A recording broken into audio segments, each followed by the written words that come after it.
Dear student, आज का अपना टॉपिक है मैनेजिंग द क्लासरूम एनवायरनमेंट, यानी कक्षा के वातावरण का प्रबंधन। सबसे पहले ये बात समझनी होगी कि प्रबंधन क्यों करते हैं। प्रबंधन का मतलब है कि किसी भी योजना को लागू करने से पूर्व उसका पूर्वानुमान करना या योजना बनाना या संगठन बनाना या आदेश देना, जिससे अपन उस योजना को क्रियान्वित करके उससे क्या हासिल होने वाला है, उसके उद्देश्यों तक किस तरीके से अपन सरलतम तरीके से पहुंच सके। इसलिए सबसे पहले अपन प्रबंधन का प्रबंधन करते हैं, योजना का प्रबंधन करते हैं। अब देखिए इसमें क्या दिया है।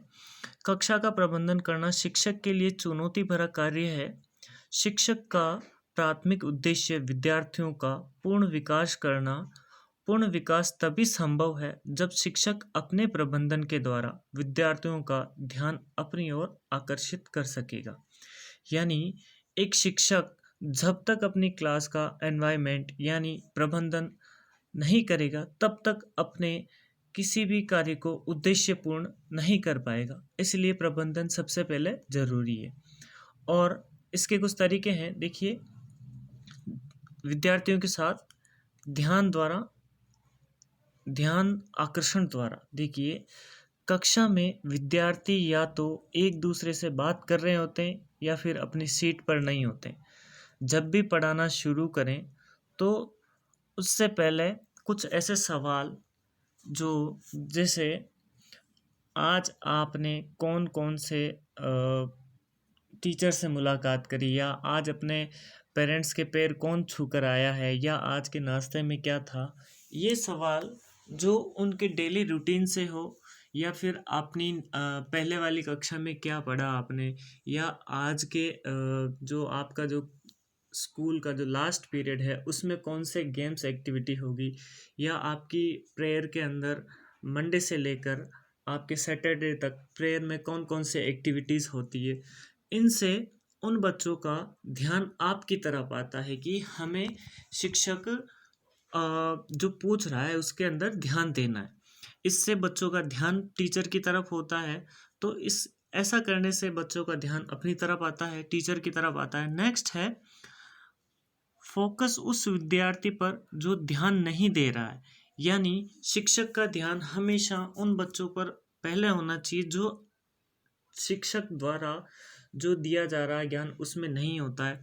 तो हमेशा विद्यार्थी को उसके नाम से संबोधित करें, ना कि ओय या सुन कहकर अपना नाम जिस तरीके से अपन किसी को भी बुलाते हैं उसको अगर आप डांटोगे, ओय या संबोधित किसी और नाम से करोगे तो बच्चे को भी अच्छा नहीं लगेगा। इससे बेटर है आप बच्चे को नाम से उसको पुकारो, ताकि बच्चा सजग रहेगा, ताकि बच्चे को भी पता रहे कि टीचर का पूरा ध्यान मेरे ऊपर है। अब देखिए, अपने प्रबंधन को पूरा करने के लिए नेक्स्ट है किसी भी बच्चे को अपमानित ना करें, किसी दूसरे से तुलना नहीं करें। देखिए इसमें क्या है कि आप किसी बच्चे को अगर अपमानित करोगे या आप कुछ इस तरीके से, जैसे तुम कुछ नहीं कर सकते, तुम्हें कुछ नहीं आता, जीवन में कुछ नहीं कर सकते, ऐसा नहीं होना चाहिए। बल्कि उन्हें विश्वास दिलाना चाहिए कि आप कक्षा का अभिन्न अंग हैं। यह सुनकर या उन्हें यह कहकर शर्मिंदा नहीं करना चाहिए कि तुम क्लास को डिस्टर्ब कर रहे हो या और किसी तरीके से, बल्कि उसको मुस्कुराते हुए उस बच्चे को कहें कि आपको जो पढ़ाया जाएगा उससे संबंधित जवाब आज का तुम ही दोगे। यानी अभी जो टॉपिक चल रहा है रिसेंटली उसका जवाब तुम्हें ही देना पड़ेगा, ताकि बच्चे का पूरा ध्यान उस टॉपिक पर हो, बच्चा अपना कंसंट्रेट पूरा कर सके। नेक्स्ट है प्रबंधन की जरूरत हर संस्था को होती है। देखिए, अपन संस्था की ही बात ना करें, अपन एक कक्षा की बात करें। जब आपको लेसन प्लान दिया जाता है तो आपको एक लेसन प्लान फॉर्मेट भरते हैं, तो उसमें अपन क्लासरूम मैनेजमेंट देखते हैं। ताकि क्लासरूम मैनेजमेंट में क्या होता है कि सबसे पहले जो टीचर जाता है उसकी क्या क्या गतिविधियां होती है या वो क्या करता है। आप सबसे पहले जाओगे, अपनी क्लास को व्यवस्थित करोगे, ब्लैक बोर्ड साफ करोगे, या और भी जो बच्चों की समस्या होगी उनको आप व्यवस्थित करके अपना लेसन देते हो, ताकि उस मैनेजमेंट से आपका जो टॉपिक है आप अच्छे से पढ़ा सको। देखिए इसमें आगे क्या लिखा है, कक्षा प्रबंधन की जरूरत हर संस्था को होती है और हर संस्था अपना लक्ष्य प्राप्त करना चाहती है, जिसके लिए व्यापक प्रबंधन होना आवश्यक है।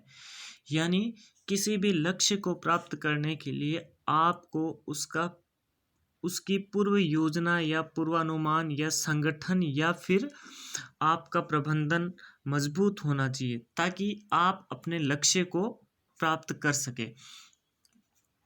क्योंकि संस्था किसी भी कार्य को करने के लिए सबसे पहले जब अगर वो पूर्वानुमान नहीं लगाएगी तो अपने लक्ष्यों की प्राप्ति नहीं कर सकती। देखिए इसमें देखिए प्रबंधन से ही कार्यों में परिवर्तन देखो प्रबंधन ही कार्यों में परिवर्तन कर देता है, क्योंकि जब तक आपके पास किसी भी चीज़ को हासिल करने के लिए प्रबंधन नहीं होगा या आप नियम नहीं बनाओगे तो कोई भी चीज़ विदाउट डिसिप्लिन आप हासिल नहीं कर सकते। इसलिए सबसे पहले संस्था की ही बात नहीं है, अपन अपनी क्लास की ही बात करें तो आपको सबसे पहले मैनेजमेंट करना ज़रूरी है।